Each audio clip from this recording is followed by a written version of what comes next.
Hey, everybody. Thanks for tuning in to Near Disney. It's the Wednesday show where us panel of local real estate experts here in Central Florida get together and have a chat about what's going on with the market and public interest stories, things happening around that 25-mile radius of Cinderella's castle to keep you all in the know. And of course, you're free to jump into the comment section in the chat to talk to us or ask us any questions as well. But before we dive into that, let's cue up our theme song.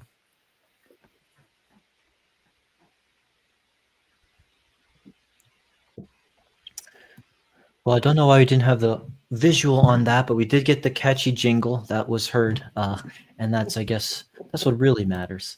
But anyway, we'll take this moment to It's introduce all good. ourselves on the panel, Yes. and of course, you can introduce yourself in the comments or the chat as well. I'm Elijah Lewis with Mhm. Florida in Motion Realty, and here on Near Disney, they call me the Prince of Real Estate. And I'll throw it over to the sort of Brady Bunch square beside me. Yep. Hey everyone, I'm Virginia Carlson, also with Florida in Motion Realty, and I am known as Cinderella on the Dream Team, and we're happy you're joining us tonight.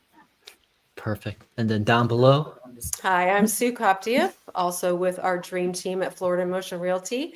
We thank you for joining us. And I am known as Aurora on the dream team. that's right, our Sleeping Beauty.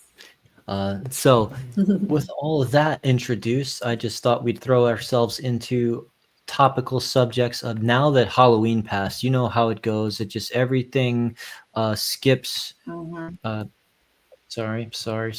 Everything just skips Thanksgiving and goes straight to Christmas as far as commercial and and everything is concerned, and the decorations. It's amazing. Like the street actually on this street where the studio is already has half the people with their Christmas stuff coming up. So it's fun. It's in Celebration, Yeah. Florida. People really embrace the holiday spirit. It's one of the cool Oh things gosh, yeah. about the town. They even have like Mhm. contests and all that good stuff.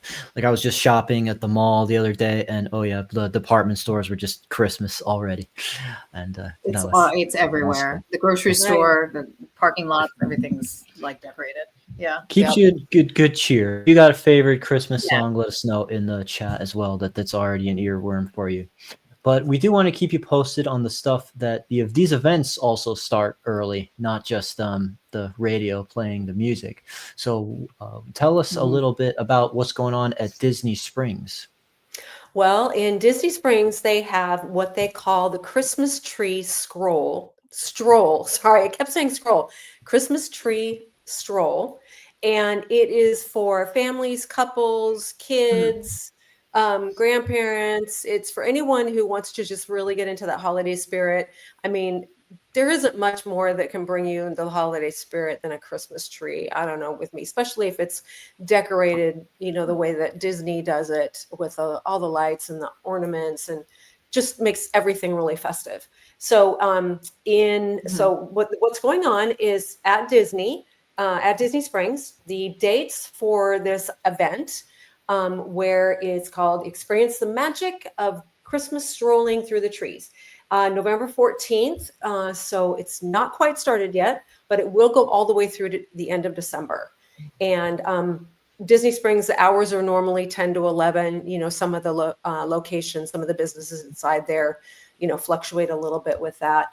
But it is, like I said, for families, couples, Disney fans, and solo travelers. You don't have to have somebody with you necessarily, just to really enjoy what they have done as far as just turn Disney Springs into a Christmas magical land.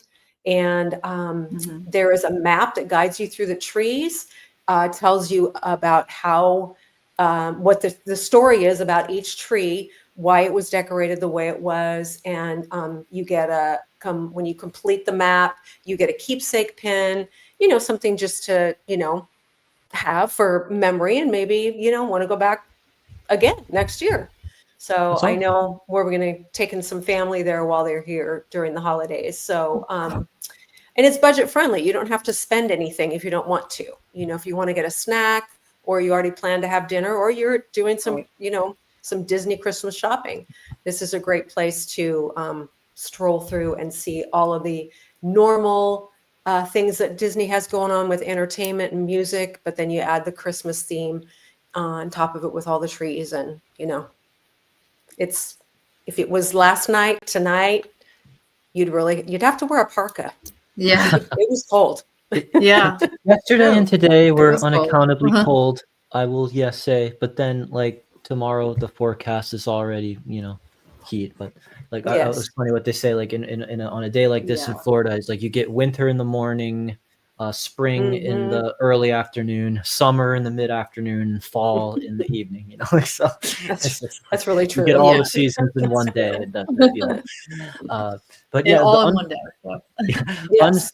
unsung the benefit of Disney Springs. It's a real Disney amenity that you can visit, and it's Mhm. free to get in, free to park. Free to I mean, park. you Yes. show if you want to just sightsee and window shop, it is just a cool place to walk around and then even do something Christmassy like this.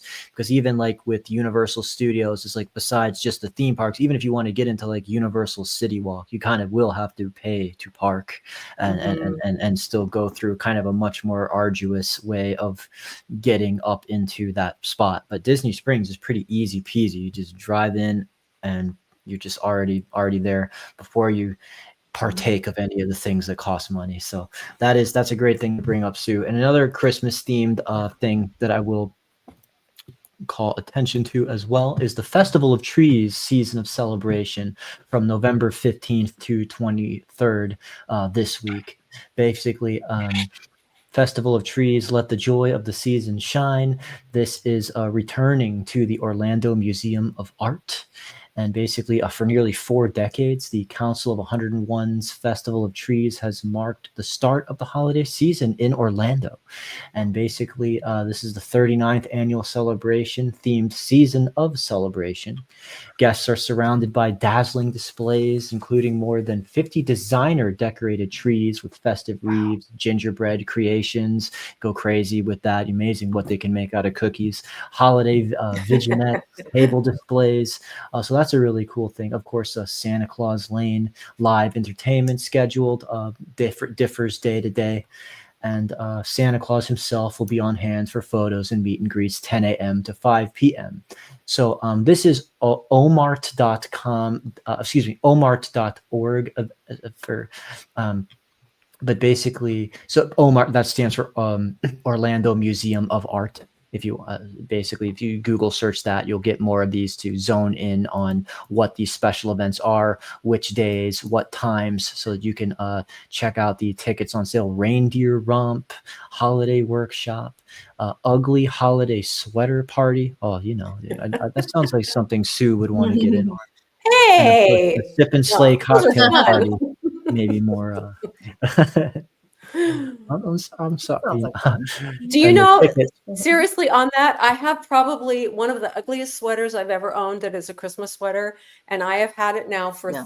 33 years. Okay, so these Wow. start from like 14.50. So there's different pricings for all the different events that they are hosting. So you can check on that when you click that link. So that's fun. That's cool. So you got to wear that on stream, be bold one of these days. I might have to do that. I got to wait till after Thanksgiving, though. I can't do the Christmas Obviously. clothes. Seriously, you need to wear it.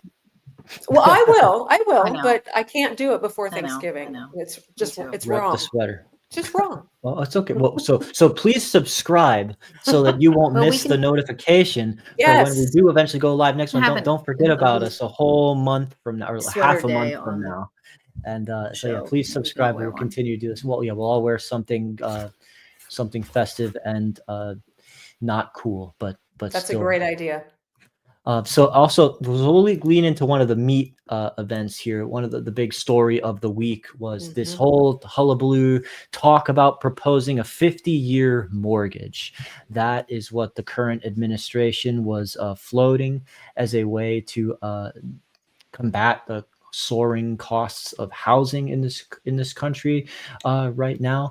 A 5-decade payment plan versus this 3-decade payment plan that they're saying was attributing to Roosevelt way like almost 100 years ago, and basically encourages young people to buy real estate, because we just covered a topic, I think it was last week, saying that like the average age of the first time homeowner became 40, jumped up from 38 years old. So now it's like the average person now in America is 40 when they buy and own their first house. And so that is obviously not the healthiest sign of our economy.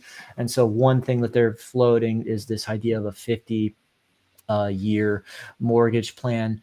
LinkedIn.com, weighed in on this by putting out an article asking, could it really help solve America's housing affordability crisis?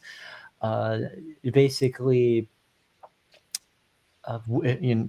since so many would-be buyers are priced out of the market, a 50-year mortgage plan would help more buyers qualify for a loan and reduce monthly payments more than the 30-year term, basically, which would mean more in overall interest payments, and making it probably building equity on the slower pace.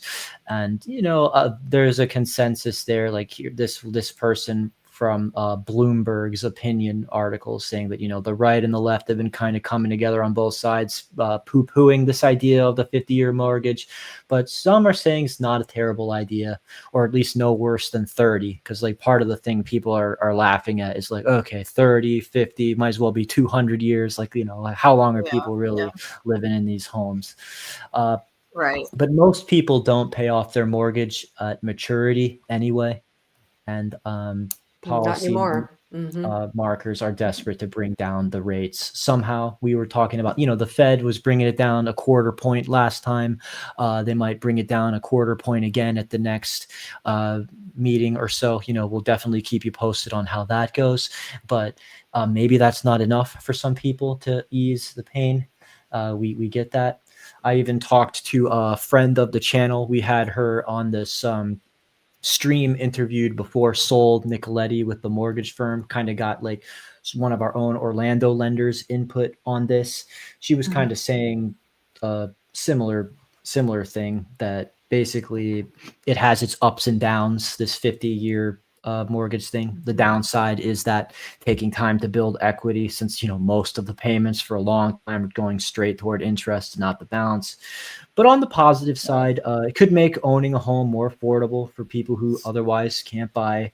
And even if they're not building equity so fast, they'd still be gaining stability and the community and the other, benefits of being a homeowner besides just building equity.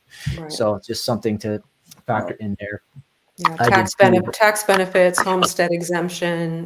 There's quite a few things that benefit the homeowner, whether they're in a 10, 15, or 50-year mortgage. Sure. Yeah, exactly. That factors in as well. And then it's like that the equity that could come from just what the difference in what you paid off versus what you're selling it for. But then it's just like sometimes the market does interesting things. Like if you bought a home in 2019 and then you went to sell it in 2021, like suddenly your home price like 30% or 100% doubled, Right. And then there was all that equity, and that wouldn't even matter so much necessarily what that rate was. But that's sometimes those are just kind of rare occurrences that happen once in a blue moon in the market. You really can't count on that, but it can happen. With that's why we always say, time in the market's better than timing the market. But yeah, even like according to this here, it kind of apples and oranges, where it's like less than 15 years is the average time homeowners live in their home. 47% of homeowners reside in a house for 6 to 10 years, 35% 10 to 15. So basically, most people are staying in for shorter periods than the typical 30-year mortgage term that most people take. So just food for thought there. But speaking of home trends, and what people in the current market and younger buyers are attracted to. You found an interesting article, Virginia. Yeah. So when you do find the home, whether it be a 30-year or a 50-year mortgage, we can talk about the trends that are happening. And so it's the end of the year, so a lot of a lot of reports are coming out about what was 2025 like, what were the takeaways from the year, and what Realtor.com recently put out a report about the newest trends that were hot in 2025, and they are, like the title of the article suggests, it's eco-friendly and tech smart homes. They really did lead the trend for this year. And the report found that efficiency, sustainability, and nature-inspired designs are on the rise for homes. Okay. The specific trends, yeah, I thought that was interesting too. We'll get into that. The specific trends topping the list are water sense fixtures, which are water fixtures, excuse me, that you can put in your home that reduce your water usage by 20%. And then the next thing on the list that was top was net zero ready homes. And I wanted to kind of tell everybody what a net zero ready home is if you're not familiar with it. It's like a highly energy efficient house, and it was designed to build. It was designed and built to meet certain criteria, so it can be easily outfitted with a renewable energy system to offset all or most of its energy consumption in the future. And some benefits of these homes are that they have lower energy bills, enhanced comfort, increased durability, and then, of course, an environmental impact that is, it reduces greenhouse emissions. So, an important thing that when people are interested in doing with their homes. Then the next one, of course, are the EV chargers. We're seeing those a lot where people just put them in their garage because it just makes life so much easier if you are going to have the electric cars. And these trends reflect consumer interest in lowering utility cost and honestly just prepping for an all-electric future. So that's really where the trends are going.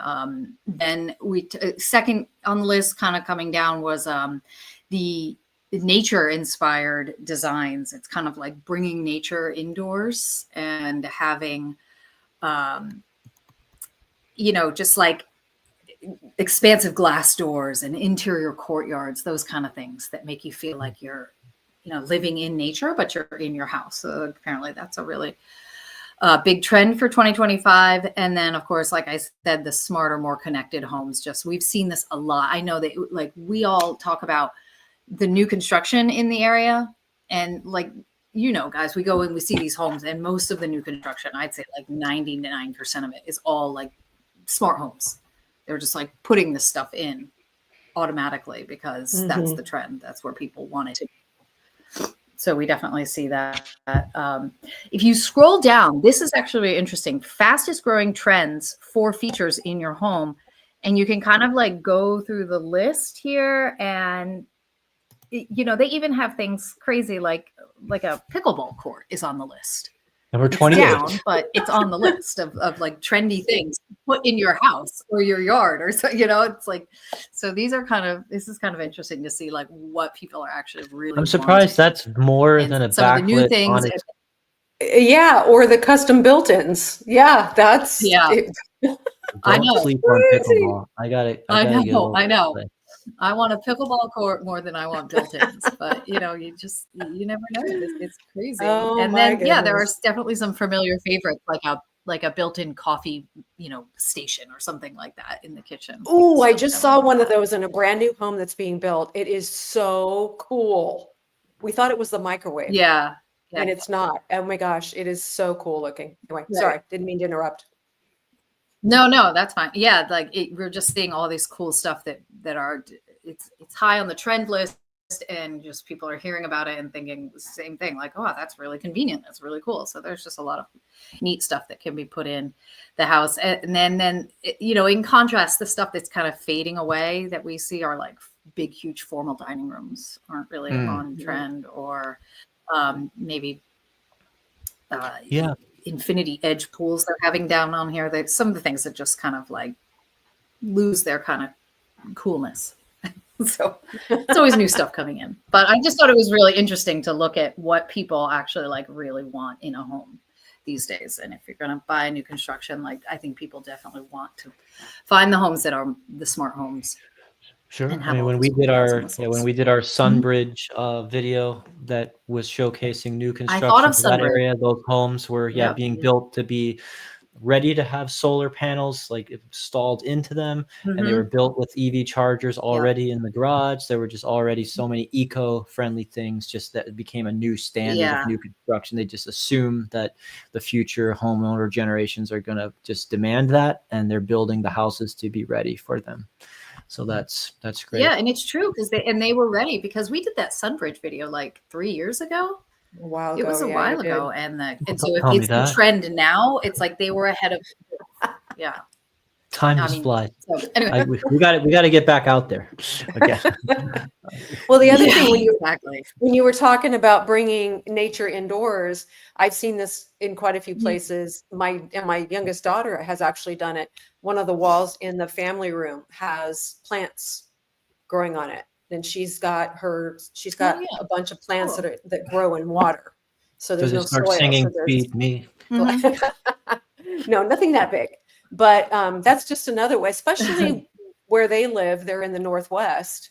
You know, they lose a lot of their outdoor color and everything during the winter time because nothing can survive. But you bring it inside, Right. and it does make a big difference. Greenery is so good for your health and the air you're breathing, just everything. So.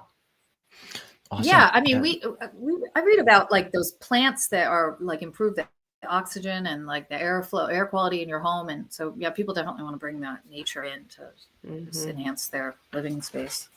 It's real. It's real. The plants help you breathe. That's just science. They do. It's true. Don't cut down the trees.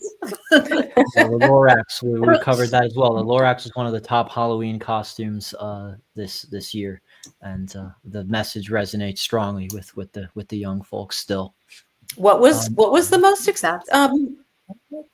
what was the best holiday? Well, one of the most popular Halloween costumes was the Lorax, the Dr. Seuss environmentalist character. The most popular was all the characters from that K-pop Demon Hunters movie. That was the biggest meme Oh, really? of 2025. Yeah, apparently every one of those characters was all the top slots.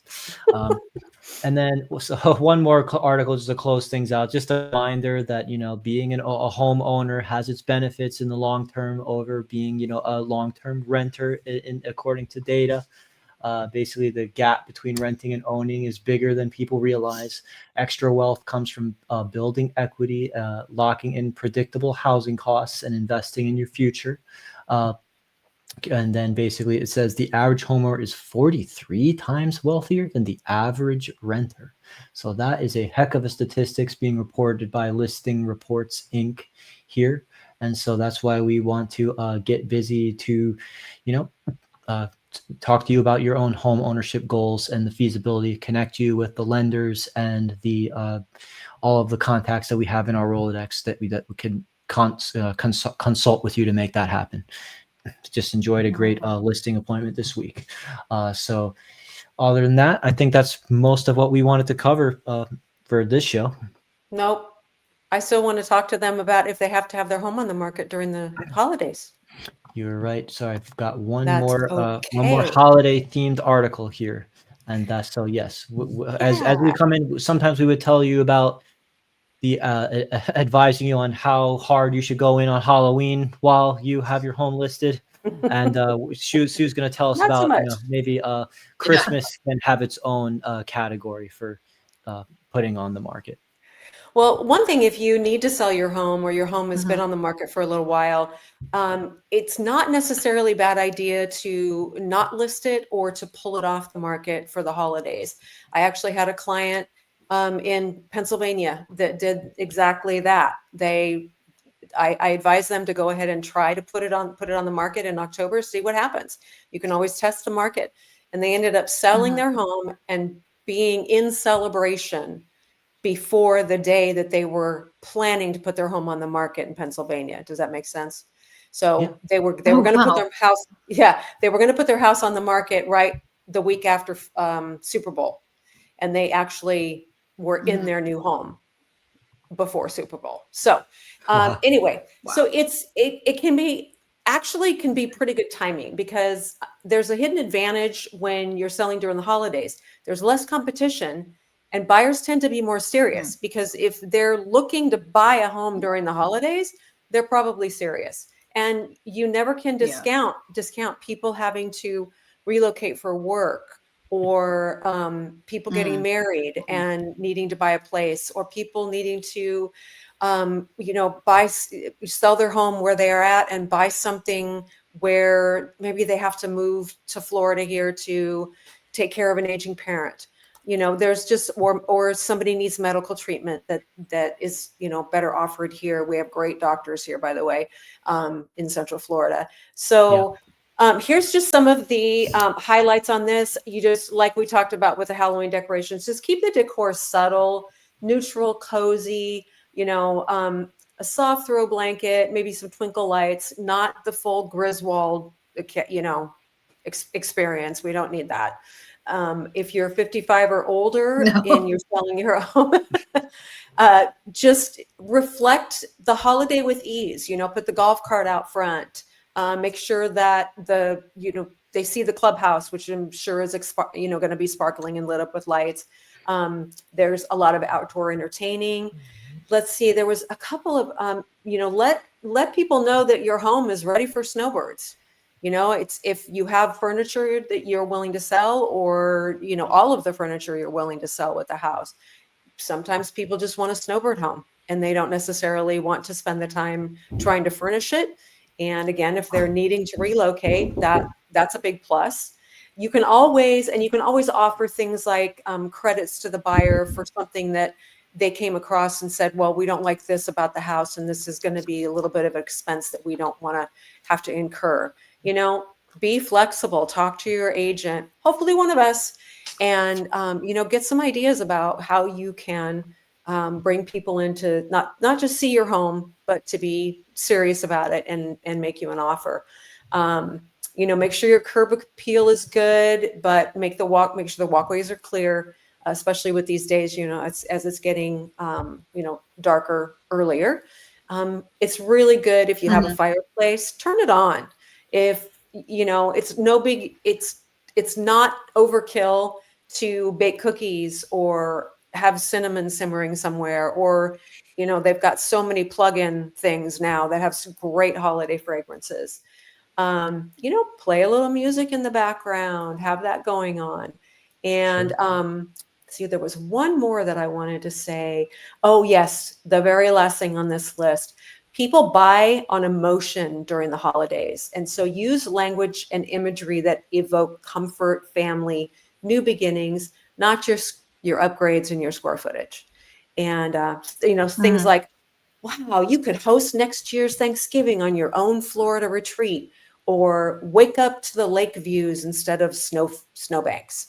There's just a lot of things that you can like that. market your home with. I Yeah. like that. So it was fun. If you have any questions about that or anything else that you've seen on the show, put it in the chat, or better yet, give us a call on our numbers here. Elijah, maybe you should start reading your number off, since you're the host, for the Sure, people yeah. on the podcast. Sure. Yes, definitely can advertise building sandcastles better than building snowmen, right? They last Yeah. longer. Yeah, Elijah Lewis here, of course. 407-922-0587 for anyone listening.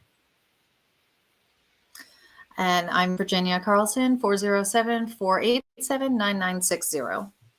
And again, I'm Sue Koptia, 407-334-7770.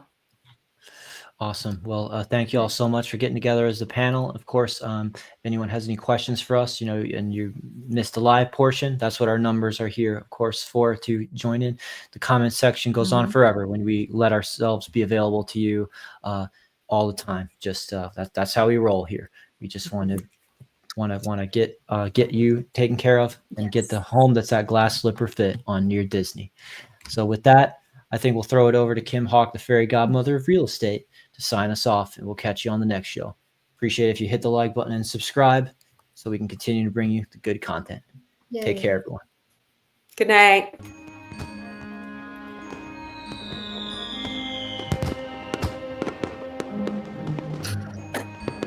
Make sure that you subscribe and like so that we can continue to give you up-to-date information on all things that are going around the 25-mile radius of Cinderella's castle, because this is truly a magical place to live.